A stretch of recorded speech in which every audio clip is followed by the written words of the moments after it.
어린 시절 초등학교 운동회 풍경이 생각이 납니다. 재미있는 종목들이 많이 있었어요. 그런데 그 중에 이런 게 있었습니다. 운동장 중간쯤에 옷들 그리고 신발들을 잔뜩 쌓아놓고 이제 출발선에서 달려갑니다. 그래서 거기 당도하면 얼른 옷을 입고 또 신발을 신고 결승점까지 달려가는 경기였습니다. 그런데 한 아이가 급한 마음에 그만 신발을 먼저 신어버렸어요. 그리고 나서 바지를 입으려고 하니까 들어가겠어요? 안 들어가지. 쩔쩔 매는 것입니다. 그러면 그때라도 얼른 신발을 던져버리고 바지부터 입으면 될 텐데 당황한 나머지 쩔쩔 매고 계속 실랑이를 하고 있었습니다. 결국 꼴등을 하고 말았습니다. 여러분, 이 이야기를 통해서 어떤 교훈을 얻을 수 있을까요? 우선순위가 중요하구나. 맞습니다.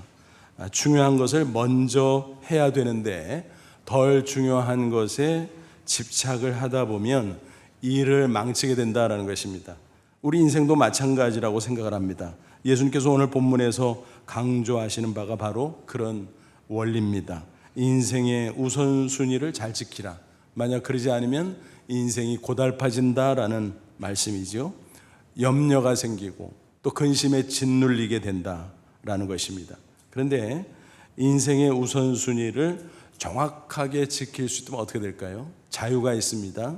기쁨이 있습니다. 평안이 있습니다. 그리고 하나님이 부으시는 풍성한 축복이 넘칩니다. 여러분, 우리는 어느 쪽을 원합니까?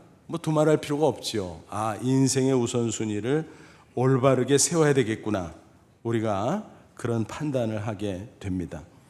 그런데 안타깝게도 많은 사람들이 인생의 우선순위를 착오하고 왜곡된 모습으로 살아갑니다. 심지어는 하나님을 믿노라 하는 성도들 중에서도 그런 사람들이 적지 않다라고 하는 사실입니다. 아무쪼록 이 시간 말씀을 통해서 저와 여러분 하나님 앞에 우선순위가 제대로 확립되어 있는가 점검해 볼 수 있기를 바랍니다. 그래서 우선순위를 잘 재정립함으로 하나님 앞에 복되고 아름다운 인생 꼭 살아가시기를 주님의 이름으로 축원합니다.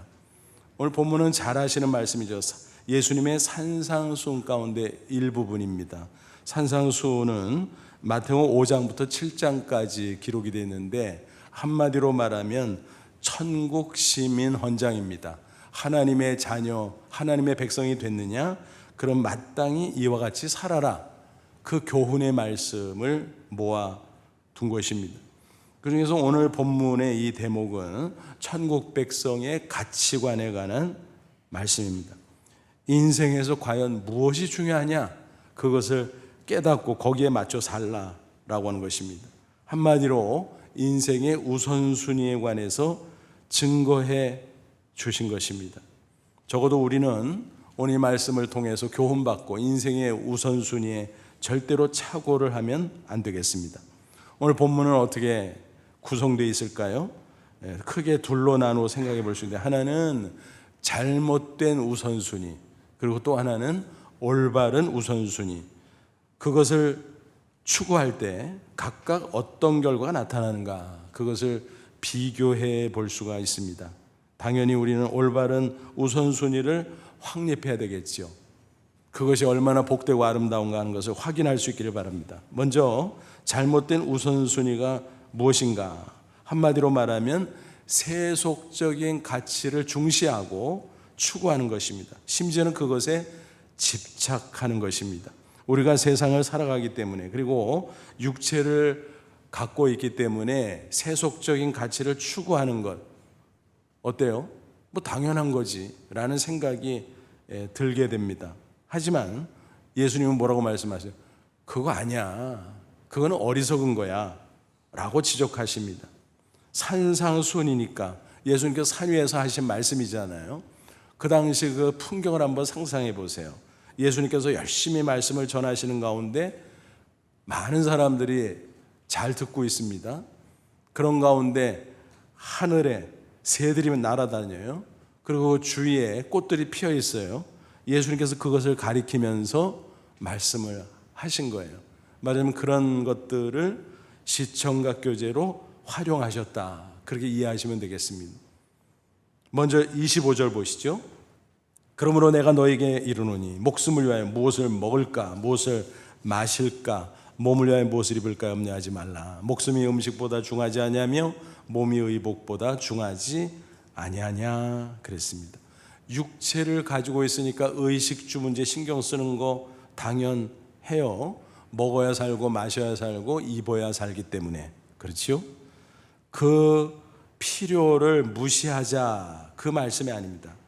그보다 더 중요한 문제가 있으니 그런 세속적 가치에 너무 골몰하지 말라, 그런 뜻입니다. 그러면서 예수님이 뭐라고 말씀하세요? 공중의 새를 보라, 들의 백합화를 보라. 그러면서 말씀을 이어가셨어요. 새들 봐라. 쟤들이 농사 짓냐? 창고에 곡식 모아두냐? 아니잖아. 그래도 하나님께서 충분히 먹이셔, 또 잘 자라도록 기르셔 라고 말씀하십니다. 저 백합화를 봐라. 옷감을 짜냐? 아니잖아. 그래도 하나님이 아름답게 입히신다. 심지어 가장 화려했던 솔로몬의 왕복보다도 더 아름답지 않냐, 이렇게 말씀하십니다. 그렇다면 하나님의 자녀요, 천국의 백성이 된 성도들, 우리들 어떻게 살아가야 될까요? 예수님께서는 염려하지 말라라고 말씀하고 있습니다. 그 대신에 믿음으로 하나님께 맡기라는 것입니다. 그럼 하나님께서 책임져 준다는 것입니다. 하나님의 자녀라는 신분만 확신한다면 얼마든지 그게 가능하죠. 24절 하반절, 너희는 이것들보다 귀하지 아니하냐. 백합화보다 낫잖아. 새들보다 낫잖아. 하나님 자녀인데, 예수 보배 피로 구원받은 거룩한 백성인데 당연히 하나님이 챙겨주시지. 30절 하반절, 하물며 너일까 보냐 믿음이 작은 자들아. 창조주로서 모든 미물까지라도 세밀하게 하나하나 챙겨주시는데 하나님의 자녀된 사람들을 챙겨주지 않아? 그런 일은 있을 수가 없지. 그런 말씀입니다. 그럼에도 계속 염려하면서 산다면 그것은 불신앙의 죄다라고 지적하고 있습니다. 이어서 31절, 32절 보세요. 그러므로 염려하여 이르기를 무엇을 먹을까, 무엇을 마실까, 무엇을 입을까 하지 말라. 이는 다 이방인들이 구하는 것이라. 너희 하늘 아버지께서 이 모든 것이 너에게 있어야 할 줄을 아시느니라. 하나님이 몰라서 그러는 거 아니야. 하나님이 너희들의 필요 다 알아. 그래도 염려하지 말라 그런 거야. 염려는 누가 하는 줄 알아? 이방인들. 여기서 이방인은 혈통적인 이방인을 가리키는 게 아니라 불신자를 가리키는 것입니다. 그들은 하나님을 모르니까, 하나님을 무시하고 사니까 자기들이 전전긍긍하고 애를 쓰고 염려하는 거 아니냐. 근데 하나님의 백성, 자녀들은 뭐 하나님이 알아서 해줄 텐데 왜 염려하냐. 그 염려의 이유가 전혀 없다는 것입니다. 저의 어린 시절 이야기입니다. 아마 중학교 1학년 때 같아요, 제 기억에. 바로 위에 형이 3살 더 많았는데 아마 제가 기어 올랐던 것 같아요. 지금 깊이 반성하고 있습니다. 그래서 둘이 막 다퉜어요. 근데 그 모습을 옆에서 어머니가 보더니 화가 나셨겠죠. 그래서 막 야단을 치셨어요. 그러다가 불쑥 이런 말씀을 던지셨습니다. 너 이렇게 말 안 듣고 매일 싸우면 대학 안 보내. 형제들끼리 싸우는 녀석들이 대학 공부하면 뭐하냐. 그 말씀을 던지셨는데 그게 마음에 콱 박힌 거예요. 그래서 둘 다 움찔하고 싸움을 그쳤습니다. 근데 그날부터 염려가 생겼어요. 큰일 났다 싶어서. 왜냐하면 그때 제 어린 마음에 우리 집안의 실세는 어머니였거든요. 왜냐하면 아버지가 그때는 뭐 돈을 봉투에 담아서 이렇게 직접 건네시잖아요. 온라인 송금 없을 때니까 항상 그거 갖다 주는 거 봤거든요. 그러니까 아버지는 뭐 비자금도 없는 분이셨어요. 그러니까 어머니가 실세인데 어머니가 결정하면 그거는 그냥 끝나는 거다. 어머니가 대학 안 보내면 나 큰일 났다. 그러니까 공부할 맛이 뚝 떨어진 거예요. 그런 기색을 알아차리셨는지 며칠 후 어머니가 둘을 불러다 놓더니 그런 거예요. 야, 이 녀석들아, 화가 나서 한번 해본 말이지 내 새끼들인데 왜 대학을 안 보내? 공부나 열심히 해라. 그럼 빚을 내서라도 보내지 라고 말씀하셨습니다. 그때 그 말씀을 듣고 안심이 됐어요. 열심히 공부했어요. 그때 어린 제 마음에 깨달은 진리가 있었습니다. 뭘까요? 자식은 공부, 부모는 학비. 여러분, 진리잖아요. 열심히 공부만 하면 돼. 뭘 염려를 해요. 그렇잖아요. 여러분, 잘 생각해 보세요. 평범한 부모도 그럴진데 큰 부자 부모, 예를 들어서 뭐 대기업 총수, 그런 가정에서 자식이 돈 걱정한다고 생각해 보세요. 야, 내가 내년에 대학 들어가야 되는데 합격하고 나서 우리 부모님이 학비 대줄까? 염려하고 있다고 생각해 보세요. 어이없지요. 완전 어이없지요. 아마 그 부모가 안다면 웃으실 거예요. 아니면 화를 낼 거예요. 이 녀석이 우리를 무시하나? 우리가 얼마나 큰 부자인 줄 알아? 아마 역정을 낼지도 모르겠습니다. 그렇다면 한번 생각해 보세요. 그 큰 부자, 하나님하고 상대가 돼요? 하나님 우주 만물 창조자주고 모든 것의 주인이요 절대 주권자인데 그렇지 않아요. 아무리 큰 부자라도 불러놓고 당신 재산이 얼마나 많아요? 땅이 얼마나 넓고 집은 얼마나 여러 채 가지고 있습니까? 여기다 한번 표시해 주세요. 그러고 세 개지도 한번 불쑥 내밀어 보세요. 그려보라 그러세요. 어떻게 하겠습니까? 점 찍어, 점. 그 정도밖에 안 돼요. 근데 하나님은 어때요? 지구 이거는 아무것도 아니야. 우주 만물 가운데 저 귀퉁이 티끌이야. 그렇다면 그 하나님을 우리가 믿는다고 하잖아요. 게다가 아버지라고 부르잖아요. 게다가 친하다고 아빠 아버지라고까지 부르잖아요. 아, 그래 놓고 염려해? 하나님 아버지가 기분 엄청 나쁘시지. 그렇잖아요. 이해가 되세요? 그래서 예수님은 염려하지 마. 그 어이없는 짓이다.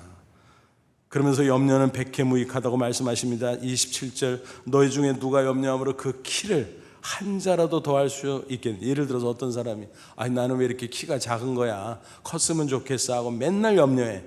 그럼 막 1cm, 5cm 막 커요? 아니잖아요. 염려해도 소용없다. 백해무익. 근데 이 키라는 헬라어 단어가 원래 목숨이란 뜻도 있어요. 수명이란 뜻으로 이해도 되죠. 걱정하고 염려하고 그런다고 수명을 하루라도 늘릴 수 있냐? 안 되잖아요. 게다가 주의사항이 있어요. 세속적인 가치에 자꾸 집착하다 보면 욕심이 생겨요. 그리고 염려가 생겨요. 그래서 염려, 욕심은 같이 가는 거예요. 그럼 욕심이 생기다 보면 집착하게 되고 그것을 어떻게 해서든지 성취하고 소유하려고 하다 보니까 반칙을 불사하죠. 죄를 짓는다는 겁니다. 그게 반복되다 보면 그 결과는 멸망. 그래서 야고보 1장 15절은 경고합니다. 욕심 잉태한 즉 죄를 낳고 죄가 장성한 즉 사망을 낳느니라 그랬습니다. 염려는 백해무익이에요. 세속적 가치 때문에 염려하는 것은 백해무익이에요. 정말 그렇습니다. 세속적 가치를 추구하며 성취하지 못하면 욕심부리고 죄짓고 그러다가 결국은 멸망을 당합니다. 안 되면요 스트레스 팍팍 받잖아요. 되면요 별것도 아니야. 별것도 아니야. 그러니까 세속적인 가치만을 추구하면요 성공 못하면 스트레스, 성공하면 허무로 끝날 수밖에 없다는 사실입니다. 따라서 염려하는 대신 하나님께 모든 삶의 문제를 다 맡기시기를 바랍니다. 그게 성경의 요구예요. 그게 진짜 믿음의 표현이에요. 베드로전서 5장 7절 너희 염려를 다 주께 맡기라. 이는 그가 너희를 돌보심이라. 하나님께서 책임져 주니까 야, 다 하나님께 맡겨 라고 말씀합니다. 여기서 맡기다라는 동사가 영어 성경 보니까 캐스트라는 단어로 번역을 했네요. 캐스트가 뭐예요? 던지는 거예요. 던지는 거. 하나님 받으세요 하고 다 던지라는 거예요. 있는 대로 다 던지라는 거예요.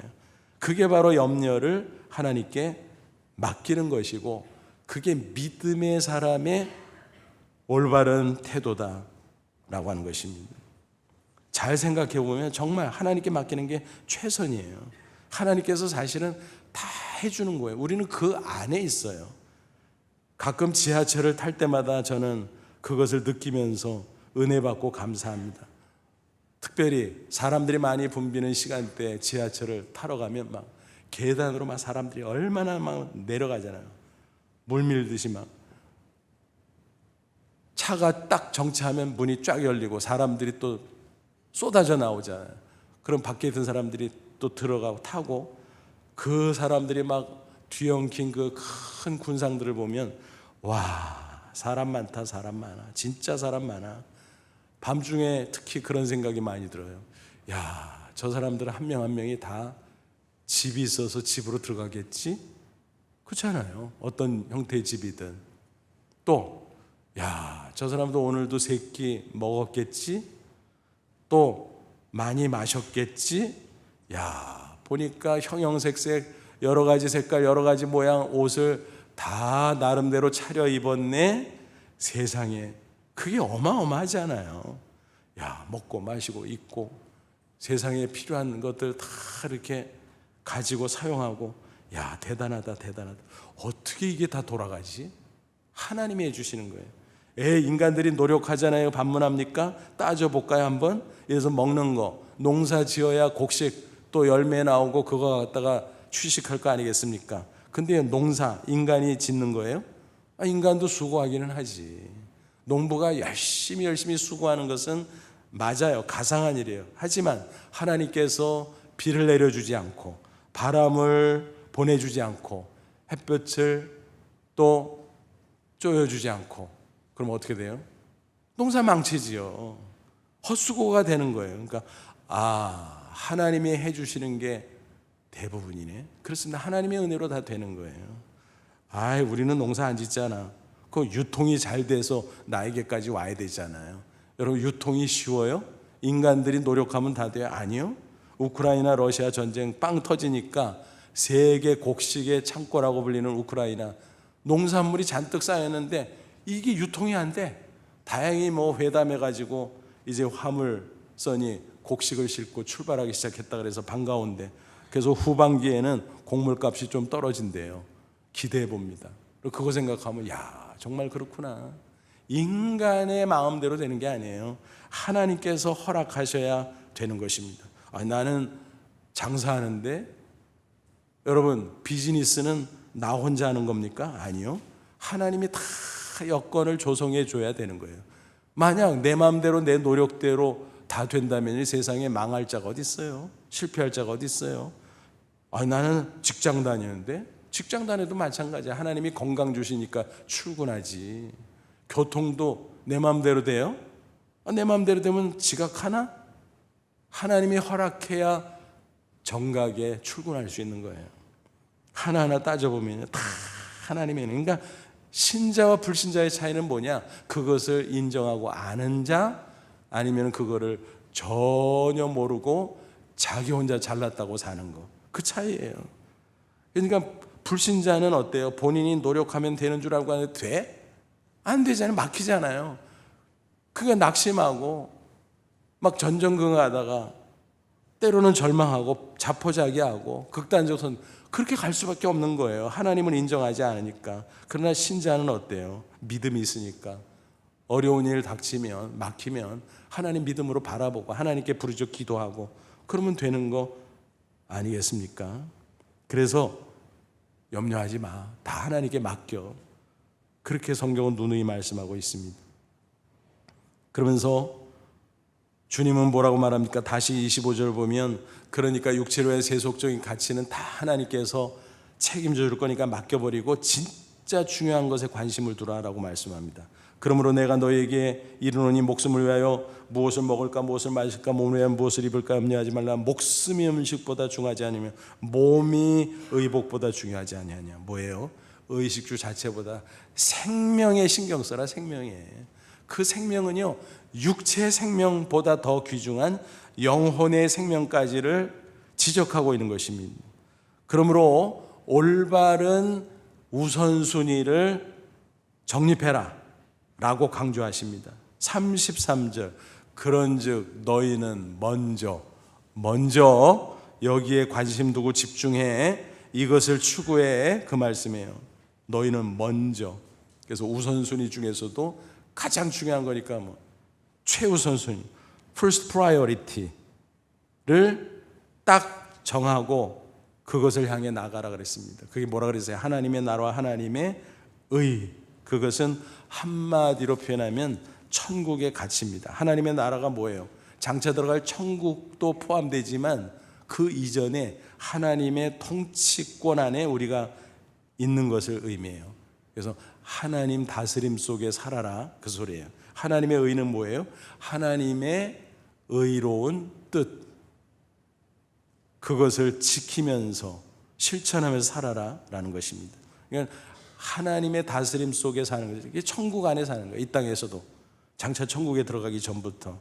또 하나님의 의로운 뜻인 하나님의 말씀대로 뜻대로 살아가라는 것입니다. 이런 것들이 다 천국의 가치예요. 그 구체적으로 어떤 것들일까요? 그거를 풀어서 세 가지로 요약을 해보면요, 첫째는 영적 가치예요. 그리고 두 번째는 도덕적 가치예요. 또 세 번째는 영원한 가치예요. 이런 것들이 천국의 가치에 속하는 것들이다라고 하는 것입니다. 차례차례 간단간단 살펴보죠. 첫째는 천국의 가치 중에 영적인 가치가 있다는 사실입니다. 사람들의 눈에 보이는 세상, 육체, 그것만이 전부가 아니잖아요. 근데 많은 사람들이 그것만 보고 살아요. 그것만 추구하고 살아요. 그러다가 나중에 인생의 마지막 순간이 딱 눈앞에 닥치면 영혼이 있었네? 내세가 있었네? 어떡하지? 뭘 어떻게 하기는 때는 늦으리 후회 막심하고 멸망할 수밖에 없는 거죠. 억울해도 만회할 수 없는 거죠. 그러니까 미리미리 준비하라는 것입니다. 영적인 가치를. 누가복음 12장 보면 어리석은 부자가 나오잖아요. 고대 농경시대에 대농이 있었어요. 큰 부자인데 소작인들을 많이 거느렸을 것 같아요. 그래서 농사를 지었는데요, 추수가요 너무너무 많이 됐어요. 행복한 고민 생겼어요. 야, 창고 좁아서 어떡하지? 에휴, 이참에 창고 좀 확장하자. 그래서 막 크게 창고를 짓고 그 추수한 곡식을 막 열매를 막 가득가득 다 쌓아두었어요. 그러니까 얼마나 한가져요, 얼마나 기분이 좋아요. 그래서 자부하면서 혼자서 독백을 합니다. 야, 이제는 편히 쉬고 먹고 마시고 즐기자. 근데 하나님 뭐라 그래요? 누구 맘대로 그게 전부인 줄 알아. 누가복음 12장 20절 하나님은 이시되 어리석은 자여 오늘 밤에 내 영혼을 도로 찾으리니 그러면 내 준비한 것이 누구의 것이 되겠느냐? 하나님이 그만하면 그 세상 세속적 가치를 잔뜩 쌓아뒀어도 무용지물이 될 수밖에 없다라고 하는 것입니다. 다 두고 가야 되는데 그 앞에 영원한 내세 천국이냐 지옥이냐 생각도 안 해봤어. 어떡할 거냐 입니다. 어떡할 거냐 입니다. 그러므로 세상에서 우리가 산다고 할지라도 인생에서 가장 시급한 게 뭘까요? 죽음의 때는 아무도 모르잖아요. 나 자신도 모르잖아요. 그러니까 가장 시급한 거예요. 가장 중요한 건 뭐예요? 목숨보다 생명보다 중요한 게 없잖아요. 온 천하보다 중요하잖아요. 예수 그리스도를 믿고 영생을 얻는 것입니다. 그래야 장차 천국에 들어갈 뿐만이 아니라 사실은 이 세상에 사는 동안도 이 영혼의 기쁨과 평안이 있다라는 것입니다. 그게 진짜 행복이에요. 요한복음 4장 보면 사마리아 여인의 이야기가 나오지요. 그 여인은 이런 세속적인 생각에 빠져 있었어요. 잘난 남자, 부자 남자 만나면 팔자 고쳐 잘 먹고 잘 살 수 있어, 행복할 거야. 결혼했어요. 아닌 거예요. 헤어졌어요. 둘째 남자, 셋째 남자. 번번이 실패했어요. 지금 함께 사는 남자는 결혼도 안 하고 그냥 동거하는 중이에요. 어떻게 될지 모르니까 그랬을지도 몰라요. 얼마나 비참하고 얼마나 속상하고 슬퍼요. 그런데 문제는 우물가에 가서 물을 기러 와야 되는데 사람들 보기가 민망해 이제는. 그래서 어떡하나 하다가 한낮 정오 더운 지방이니까 그 시간대에는 사람들이 나다니질 않아요. 그래서 그래 그때 가자. 힘들지만 그때 가자. 그래서 살금살금 우물가로 갔는데 웬걸 한 남자가 있는 낯선 유대인이야? 누구예요? 예수님. 예수님은 척 보면 아시거든요. 아이고 불쌍한 여인아, 네가 인생을 잘못 살고 있구나, 어리석게 살고 있구나 하면서 뭐라고 말씀하십니까? 요한복음 4장 13절 14절 예수께서 대답하실 때 이 물을 마시는 자마다 다시 목마르려니와, 무슨 얘기예요? 물 길러 왔지? 당연히 물 길어야지, 마셔야 살지. 그런데 있잖아, 내가 주는 물을 마시는 자는 영원히 목마르지 아니하리. 내가 주는 물은 그 속에서 영생하고 솟아나는 샘물이 되리라. 물질적인 것은 목마르고 가라할 수밖에 없다라는 것이에요. 그죠? 오늘도 우물가에 와서 물을 길러 갔지만 내일 안 오고 싶은데 또 와야 되잖아요. 모레도 안 오고 싶은데 또 와야 되잖아요. 그러니까 고단한 삶이에요. 근데 예수님께서 주시는 물은 신기한 물, 영혼을 위한 신령한 생수, 바로 영생의 축복을 가리키는 것입니다. 내가 주는 물은 그 속에서, 영혼 속에서 영생하도록 솟아나는 샘물이 되리라. 마치 샘물, 물이 계속 솟아오르는 것처럼 영생의 기쁨, 평안이 솟아나고 솟아나서 영혼을 적신다라는 것입니다. 여러분, 그게 행복이잖아요. 환경과 조건을 초월해서 육체적인 상황과 상관없이 영혼이 만족을 하는 그게 진짜 행복 아니고 무엇이겠습니까?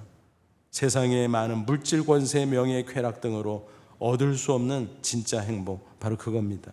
이 여인을 보십시오. 예수님과 대화하면서 그거를 깨달았어요. 그리고 예수님이 하나님의 아들 메시아인 걸 믿었어요. 그러고 나니까 변했어요. 환경 조건? 아니요. 이 영혼이 변했어요. 영생의 기쁨이 넘칩니다.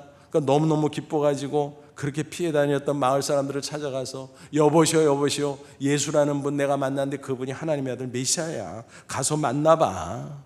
그 사람들이 너무너무 기뻐하는 그 여인의 모습을 보고 그 말대로 예수님을 만나러 갔잖아요. 그들도 예수 믿고 구원받고 놀라운 일들이 벌어졌어요. 여러분, 이게 진짜 행복 아닙니까? 꼭 부자라고 행복한 거 아니잖아요. 꼭 권세자라고 행복한 거 아니잖아요. 세상의 육체적인 환경 조건 좋으면 좋겠지만 설사 열악할지라도 예수 믿고 영생을 얻으면 우리는 충분히 행복할 수 있고 언젠가 육신의 수명을 다할 때 우리가 저 천국에 들어갈 줄로 믿습니다. 그런 영적인 가치를 추구하는 가운데 놀라운 행복과 축복을 누리는 저와 여러분 되시기를 축원합니다. 두 번째 천국의 가치는 뭐라고요? 도덕적 가치입니다. 천국 백성은 세상의 부정부패 음란 속에 휩쓸려 살면 안 돼요. 그건 추악한 거예요. 거룩한 삶을 살아야 돼. 왜? 하나님이 거룩하니까 너희들도 거룩하라. 거룩이라는 말은 구별된 거예요. 차별된 모습으로 살아가라는 거예요. 우리는 이미 예수 그리스도 대속의 십자가 복음을 믿음으로 죄사함 받았어요. 의인이라고 칭함 받았어요. 칭의라고 하죠. 근데 그 다음부터는 어떻게 돼? 이제는 실질적으로 변화돼야 돼. 옛사람 모습으로 새 사람으로 날마다 거룩한 모습으로 바뀌어야 돼요. 그걸 성화의 과정이라 그러잖아요. 천국 가기 직전까지 우리는 성화 계속 그 과정을 걸어가게 돼 있습니다. 그런 가운데 우리는 도덕적인 의를 이루어가는 것입니다. 그러니까 믿음으로 칭의를 얻었지만 실제적으로 도덕적으로 거룩함을 이루면서 의를 이루어가야 된다라는 것입니다. 죄악이 관영한 세상에서 살다 보니까 우리도 모르게 세속적인 가치를 추구하고 또 그러다 보면 자칫 하나님의 거룩한 뜻을 어기고 부도덕한 모습으로 전락할 수도 있습니다. 마치 비유하면 차선을 벗어나는 것 같아요. 길을 갈 때 차선을 벗어나면 이게 위험하잖아요. 잘못될 가능성이 많잖아요. 그래서 하나님의 의로운 뜻, 하나님의 말씀, 그것을 잘 따라가면 우리는 거룩한 삶을 살아갈 수 있는 것입니다. 그렇게 하라는 것입니다. 당장은 더딘 것 같아요. 손해보는 것도 같아요.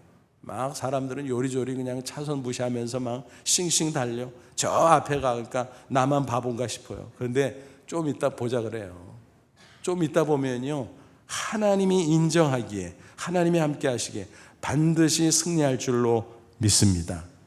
옛날 영동 고속도로, 지금은 새로 잘 닦아놔 가지고요, 영동 고속도로 가면 막 쫙 가잖아요. 시간도 엄청 단축돼 있잖아요. 근데 옛날에는 막 뭐 길도 좁고 막 구불구불하고 막 경사 얼마나 급해요. 막 올라갔다 또 내려갔다 구불구불, 옆에 보면 낭떠러지.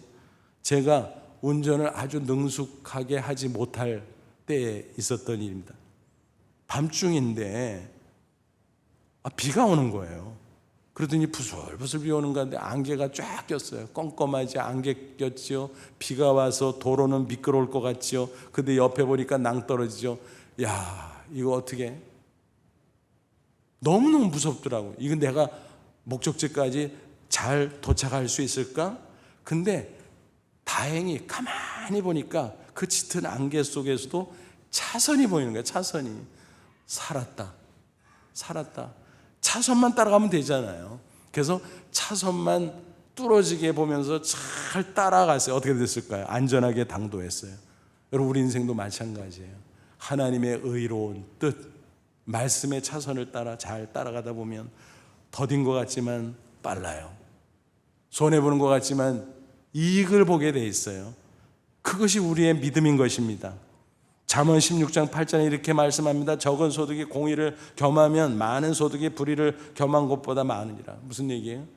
하나님의 뜻대로 살면서 조금 덜 성공하면 어때? 조금 덜 벌면 어때? 나중에 가면 그게 더 좋은 거야.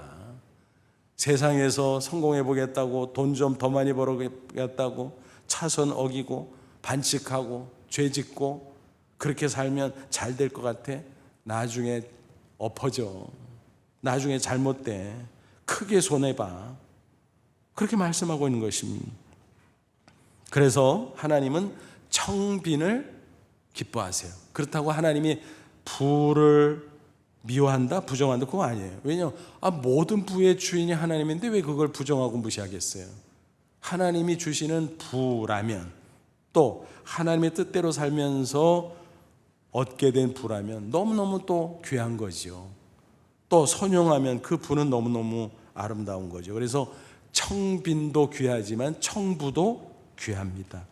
어쨌든 우리는 이 세상에 살지만 우리는 영적인 가치와 더불어 도덕적 가치를 추구함으로 거룩한 삶을 살아가고 하나님 앞에 인정받는 승리자가 되기를 축원합니다.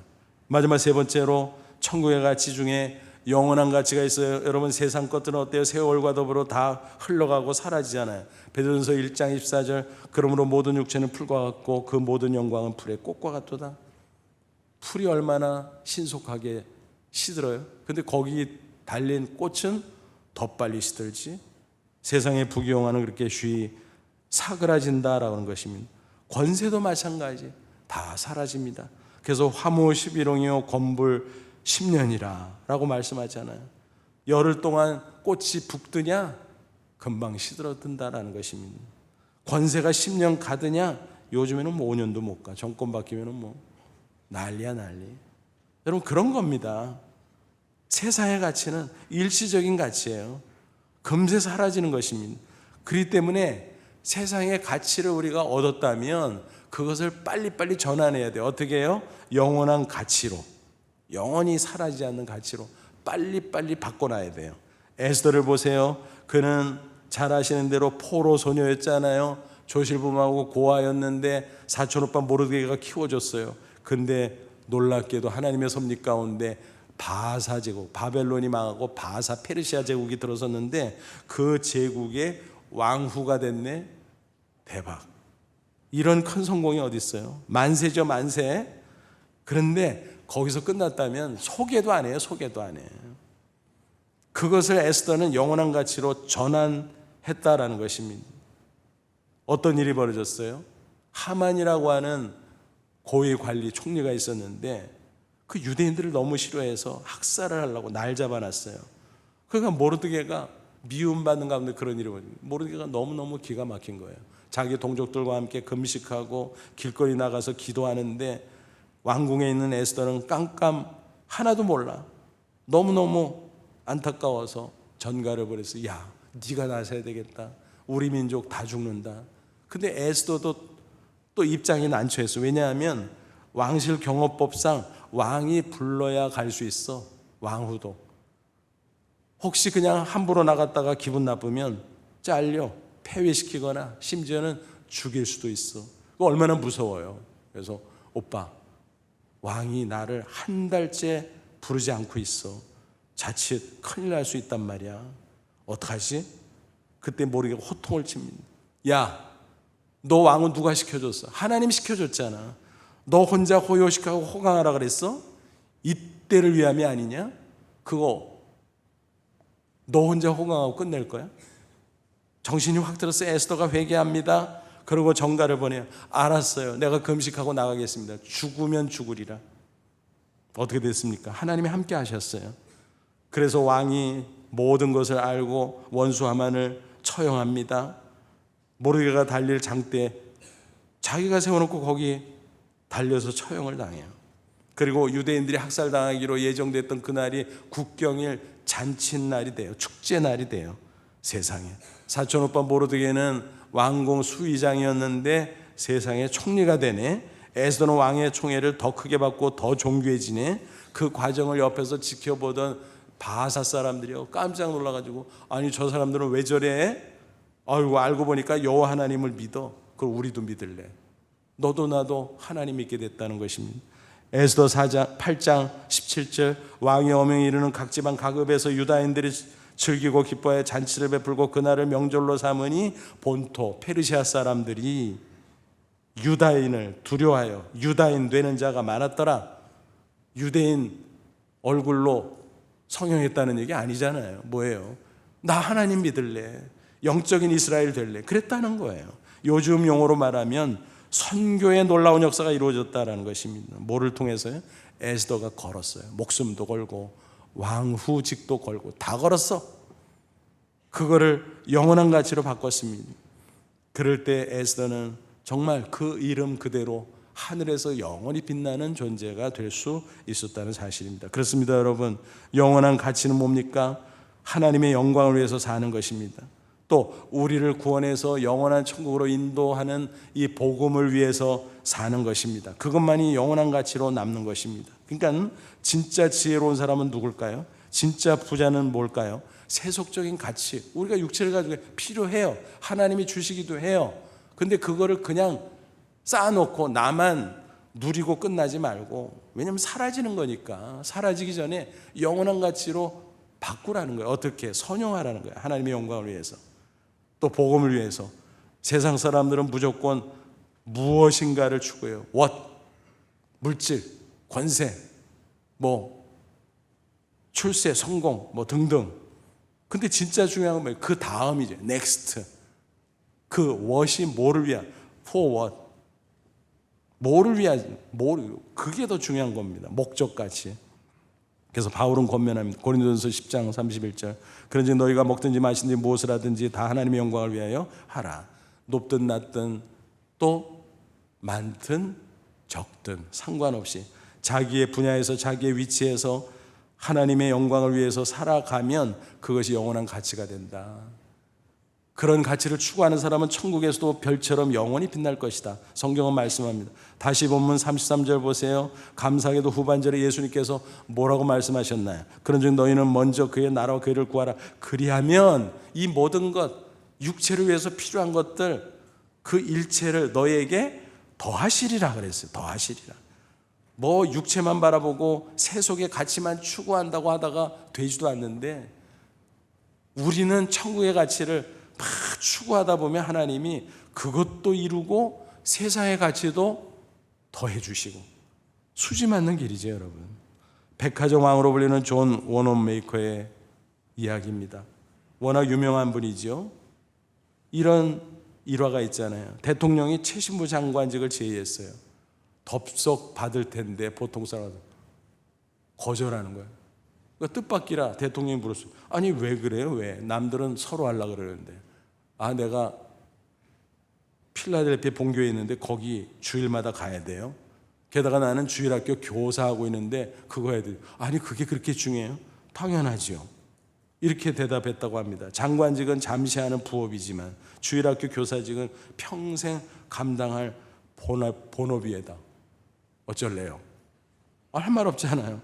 야, 그거 신기하네. 감동받은 대통령이 그러면 그거 조건으로 합시다. 그래서 했다는 거 아닙니까? 그는 어릴 적 너무 가난해서 10살 때 성경책을 꼭 가지고 싶었는데 살 수가 없어서 어떡할까 그러는데 선생님이 야, 이거 할부로 어떻게 해보자 그래서 할부로 샀어요. 1년 반 동안 벽돌을 나르면서 돈을 벌어서 갚았어요. 그는 성장해서 기독 실업인이 됐습니다. 백화점을 세웠어요. 성경 말씀에 입각해서 성경적 윤리 경영을 했습니다. 요즘 뭐 윤리 경영 얘기하는데 다 거기서 나온 거예요. 정찰제, 고객은 왕이라는 서비스 경영, 직원 복지제도, 유급 휴가제. 지금 뭐 그거 당연한 거 아니야. 근데 그때는 안 당연했어요. 파격적인 것이었어요. 그걸 그 사람이 성경에 기초해서 다 한 거예요. 천국의 가치를 추구한 사람이었어요. 또 주변에서 그 모습을 야, 저렇게 해서 저 장사 되냐? 비즈니스 저렇게 해서 저거 망하지 흥하겠어? 웬걸? 흥해도 엄청 흥했어요. 하나님께서 차고 넘치는 축복을 주셔서 대성공. 그런데 그는 그것으로 끝나지 않고 그 축복을 전하는 영원한 가치로 복음을 위해서 YMCA 운동을 일으켜서 세계 각지 회관을 지어주고 우리나라 최초로 저 종로이가 YMCA 회관 그것도 이 사람이 지어준 거예요. 또 주일학교 운동 엄청나게 확장시키고 그는 이렇게 고백했어요. 내 평생의 주제의 성구가 뭔지 아십니까? 마태복음 6장 33절입니다. 얼마나 멋져요, 여러분. 그 말씀대로 살았고 그 말씀이 그의 생애 속에 실현된 것입니다. 살아있는 증거로.